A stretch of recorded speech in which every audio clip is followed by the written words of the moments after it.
మెడ్ప్లస్ లో అదే మెడిసిన్ అదే క్వాలిటీ, మార్కెటింగ్, డిస్ట్రిబ్యూషన్, ఇంకోటి అంటూ వీళ్ళకి అదనపు ఛార్జీలు ఉండవు. అందువల్లే 50 to 80% డిస్కౌంట్ లో మనకు అందిస్తున్నారు. సో 2 ప్రశ్నలు. ఒకటి, మన కిడ్నీ ఆరోగ్యాన్ని పదిలంగా ఉంచుకోవాలంటే సో ఒక 2 దశాబ్దాల అనుభవం గల డాక్టర్గా సో ఈ ఇంటర్వ్యూ చూస్తున్న లక్షలాది మంది ప్రేక్షకులు మీరు ఏం చెప్తారు? టాప్ 5 సూచనలు. దయచేసి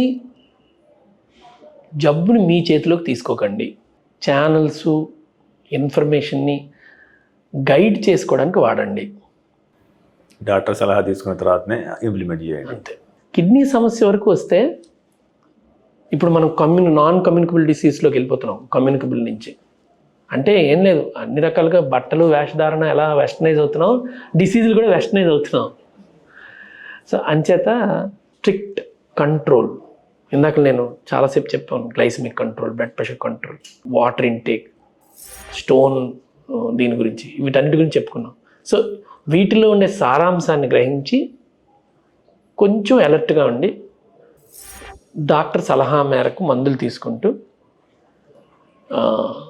ఆరోగ్యవంతమైనటువంటి జీవితాన్ని గడపాలని కోరుకుంటున్నాను. అంటే డాక్టర్ గారు, ఈ మధ్య మనకు యాక్చువల్గా పంది కిడ్నీలను మనిషికి అమర్చడం ద్వారా సక్సెస్ అయినారు కొంతమందిని, ఇంకోటి ఆర్టిఫిషియల్ కిడ్నీస్ అని చెప్పేసి కొంతమంది.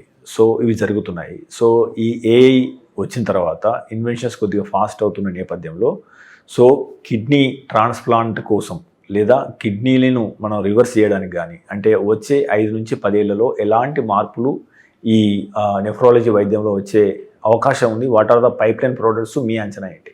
నేను అనుకుంటున్నాను బాగా అభివృద్ధి చెందుతుంది. ఒకటి, ఇందాక మీరు చెప్పినట్టు ఆర్టిఫిషియల్ కిడ్నీ,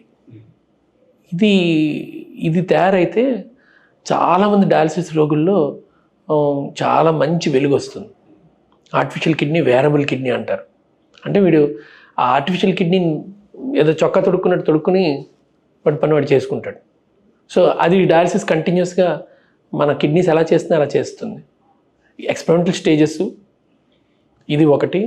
రెండోది జీనో ట్రాన్స్ప్లాంటేషన్, అంటే ఈ యానిమల్స్ పంది కిడ్నీ నుంచి తీసుకొచ్చి మనిషికి అమర్చడం, ఇవన్నీ ఇంకా ఎర్లీ స్టేజెస్లో ఉన్నాయి.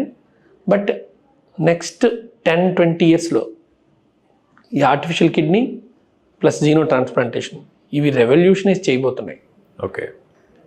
ఎందుకంటే ఈరోజు మీరు నేను వేసుకుంటున్న బీపీ ట్యాబ్లెట్, షుగర్ ట్యాబ్లెట్ ఒక 30 ఏళ్ల శ్రమ వల్ల బయటకు వచ్చింది. ఈరోజు తయారైనటువంటి ఎక్స్పెరిమెంట్స్ అంటే ఈ జీనో ట్రాన్స్ప్లాంట్, ఆర్టిఫిషియల్ కిడ్నీ, ఈ ఎక్స్పెరిమెంట్స్ ఈరోజు తయారయ్యాయి. కానీ ఒక 20 ఇయర్స్లో ఇవన్నీ మనం చూడబోతున్నాం. ఇవి వచ్చిన రోజున అసలు కిడ్నీ సమస్యలు చాలా వరకు అసలు ఏదో మనం చిన్న యాంటీ మలేరియల్ తీసుకున్నంత ఈజీగా ఉండబోతోందని నా ఆశ.